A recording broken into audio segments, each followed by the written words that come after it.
ನಮ್ಮ ಎರಡೂ ವಿಭಾಗ ಸಾಗರ ಮತ್ತು ನಮ್ಮ ಶಿವಮೊಗ್ಗ ವಿಭಾಗದ DFOಗಳಿರ್ಬೋದು, AC ಇರ್ಬೋದು, CCF ಇರ್ಬೋದು, ಗೌರವಂತ ಜಿಲ್ಲಾಧಿಕಾರಿಗಳು ಇರ್ಬೋದು, ಇಷ್ಟು ಜನ 2.5 hours ನಾವು ನಿನ್ನೆ ಮೀಟಿಂಗ್ ಮಾಡಿದ್ದೀವಿ.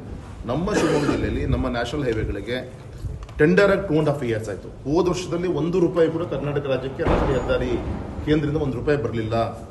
ಕಾರಣ ಎಲ್ಲೋ ಒಂದು ಕಡೆ ನಮ್ಮ ಸ್ಪಂದನೆ ಸ್ವಲ್ಪ ನಿಧಾನ ಆಗ್ತಾ ಇದೆ.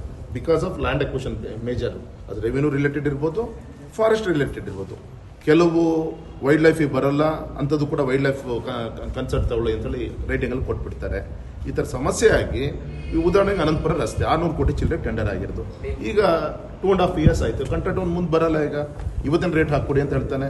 ರೈತರು ತೆರಿಗೆ ದುಡ್ಡದು. ಆ ಸಂದರ್ಭದಲ್ಲಿ ಆ ಕೆಲಸಗಳು ಆಗ್ಬಿಟ್ರೆ ಕಮ್ಮಿ ಖರ್ಚಲ್ಲಿ ನಮ್ಮ ಅಭಿವೃದ್ಧಿ ಕಾರ್ಯಗಳು ಆಗೋಕ್ಕೆ ಅನುಕೂಲ ಆಗುತ್ತೆ. ಇದು ಒಂದು. ಎರಡನೇದು, ಆಗುಂಬೆ ಟನಲ್ ವಿಚಾರದಲ್ಲಿ ನಾಳೆ ಶುಕ್ರವಾರ ಸಂಜೆ ನಾನು ಪಾರ್ಲಿಮೆಂಟಿಂದ ಬೆಂಗಳೂರು ಬರ್ತೀನಿ ಅಂತ ಹೇಳಿದ್ದೀನಿ. RO ಆಫೀಸಲ್ಲೇ ಪ್ರೆಸೆಂಟೇಷನ್ನ ಇಟ್ಕೊಂಡಿದ್ದೀನಿ. ಒಂದು ಟನಲ್ ವಿಚಾರ, ಇನ್ನೊಂದು ಈಗಿರುವಂಥ ರಸ್ತೆ, ಈಗ ಇರುವಂಥದ್ದು 420 ಕೋಟಿ ಸ್ಯಾಂಕ್ಷನ್ ಆಗಿದೆ ಈಗಿರೋ ಆಗುಂಬೆ ಘಾಟನ್ನು, ಅದನ್ನೇ ವೈಡ್ನಿಂಗ್ ಮಾಡಲಿಕ್ಕೆ. ಅದು ಈಗ ವೈಲ್ಡ್ ಲೈಫ್ ಅಂಡರ್ನಲ್ಲಿ ಬರ್ತಾ ಜಾಗ. ವಿಶೇಷವಾಗಿ ನಾಳೆ ಡೆಲ್ಲಿ ಹೋದಾಗ ಸಂಬಂಧಪಟ್ಟಂಥ ಫಾರೆಸ್ಟ್ ಮಿನಿಸ್ಟ್ರಿಗೆ ರಿಕ್ವೆಸ್ಟ್ ಮಾಡಿಕೊಂಡು ನಾವು ವೈಡ್ನಿಂಗ್ ಮಾಡಲಿಕ್ಕೆ ವೈಲ್ಡ್ ಲೈಫ್ ಕ್ಲಿಯರೆನ್ಸ್ ನೀವು ಕೊಡಿಸ್ತೀರಿ ಅಂದರೆ ಅದನ್ನು ಮುಂದುವರಿಲಿಕ್ಕೆ ಈಸಿ ಆಗುತ್ತೆ. ಮತ್ತು ರಿಸ್ಕಿ ವರ್ಕ್ ಅದು. ಈಗ ಬಂದಿರೋವಂಥ RO ನಮ್ಮ ಕರ್ನಾಟಕ ರಾಜ್ಯದವರೇ ಕೇರಳ ಸ್ಟೇಟು ಕೂಡ ಹ್ಯಾಂಡಲ್ ಮಾಡ್ತಾರೆ. ಅಲ್ಲೇನು ಲ್ಯಾಂಡ್ ಸ್ಲೈಡ್ ತುಂಬ ನಂಬರ್ ಆಫ್ ಇಶ್ಯೂಸ್ ಏನಾಗಿದೆ ತುಂಬ ಎಫೆಕ್ಟಿವ್ ಆಗಿ ಹ್ಯಾಂಡಲ್ ಮಾಡಿದಂಥ ಒಬ್ಬ ಅಧಿಕಾರಿ, ಅವರು ನಿನ್ನೆ ಕರೆಸಿದ್ದು ನಾವು.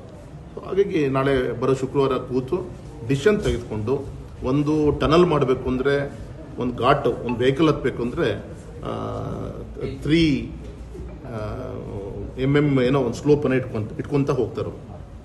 ಆ ಸ್ಲೋಪನ್ನು ಟ್ರೈನಿಗಾದರೆ 1%, ಇದಕ್ಕನ್ನು 3% ಅಂತ ಹೇಳ್ತಾರೆ. ಆ ಸ್ಲೋಪ್ ಸಿಗುತ್ತಾ, ಇದೆಲ್ಲದೂ ಕೂಡ ಹೋಮ್ವರ್ಕ್ ಆಗ್ತಿದೆ. ಸೊ ನಾಳೆ ಶುಕ್ರವಾರ ಪ್ರೆಸೆಂಟೇಷನ್ ಇದೆ, ಬರೋ ಶುಕ್ರವಾರ. ಅದಾದ್ಮೇಲೆ ತೀರ್ಮಾನ.